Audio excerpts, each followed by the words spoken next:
I can remember my growing up years. Our dad was always a very kind, gracious man. Often when he would talk to us on a level that we were on the same level. He would take the time and explain things to us, and that's been something I've really appreciated here in these later years of my life. And I just loved him for the way he treated us. In his conduct, if he felt like maybe at the end of the day that maybe he hadn't acted quite like he should have, he would come back and tell us he's sorry. And to me, I just list that as big on being an integral man that was, humble enough to come back and say, hey, that probably wasn't the way I should have acted or whatever, and make that right. It was huge in my life. He just was a man that lived an honest life. You could always trust him. You could always know that what he was telling you was from his heart. When he committed himself to do something for a customer, he would still go ahead and carry out and do what he had committed to do, even if it cost him. In the long term, I saw that build so many friendships and relationships and trust. And that's something I think that, Robert and I as a family, we believe a lot in.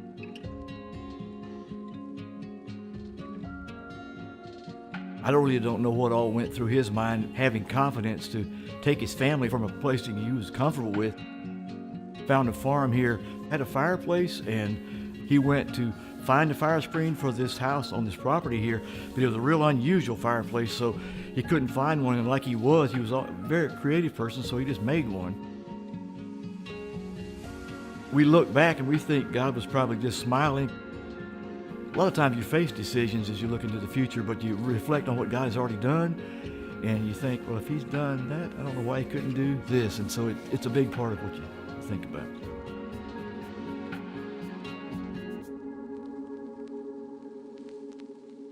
My memories of the mid-'80s would become my first memories of the business, soon after my dad and Robert had taken over. I remember them having lots of long conversations around the house. Financially, it was tight. In the summer times, the first year or two, we were very lean. We had a few employees, but we still had to do so much of it ourselves, so we worked a lot of long hours. Our wives joined in. There were periods of time when they were working, actually not even getting paid. Dennis stayed strong much more than what I did through all those years.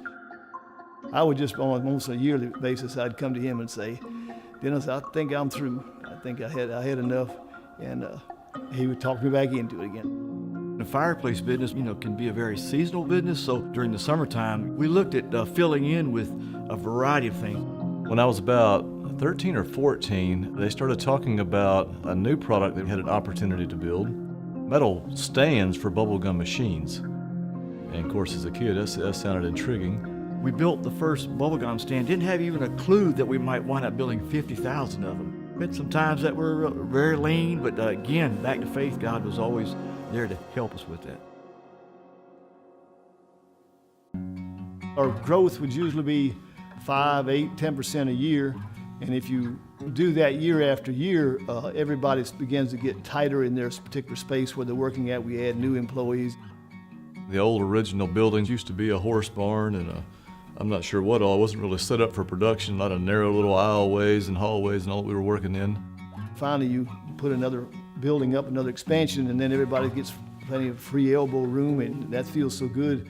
But then you keep growing that 8 or 10%, and after a while you get all tight again, so then we build another building, and that's just kind of what the history has been. As a workplace, which is a neat way to provide physically for families and for ourselves, it was also just a neat opportunity to provide spiritual growth for all of us, and as we shared that together. As the business grew and developed, they were always intentional about participating financially with different mission opportunities and all. When it finally came to the time of actually handing over the business to the new generation. A lot of excitement there. Just seeing how these men were developing and God was taking their talents and honestly, God's going to take this to another level. It felt good because we knew that they were going to do a good job. We felt real confident. If the future keeps going like it is, a lot of things are going to happen with this new generation. Our fathers have shown a lot of trust in the new team here and going forward. They give us room to try stuff. My emotions, I guess, were overwhelming gratitude and thankfulness for what I've been taught along the way, and now have this privilege to be a part of the leadership team. But also I sense a tremendous responsibility and a weight that comes with it to be able to continue it on. They trust us with this business that they've worked hard for. They've been through some tough times. We have always felt from the second generation the complete freedom to take it and move it to another level. Stoll has continually created new product, new concepts that keep our industry moving forward. It's just a wow factor just seeing everything new and the new colors and exceptional new designs and all the product we do. A lot of people are shocked and absolutely amazed at the creativity that they have in developing new product. And they want to know who the outside design team is and all these questions. Very, very interesting answer. We don't hire anybody. We believe that God inspires us with ideas, and it comes from multiple avenues, from the dealers, from the team players out here on the floor. And we listen and listen and listen to our dealers, to our reps, to customers. A lot of our dealers now have good ideas. Our reps, they hear a need, they hear a problem out there that a customer has, and they think we can help fill that need.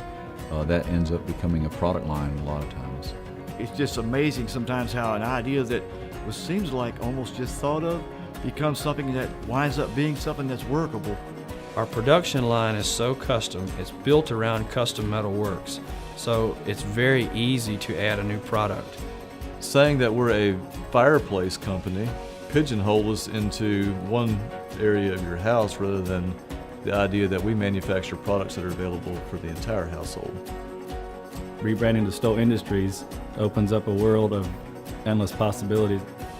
It gives us a neat platform now to create more and more product categories and keep adding them to the quality and integrity and the values that Stoll Fireplace is built on, and to keep expanding in that way.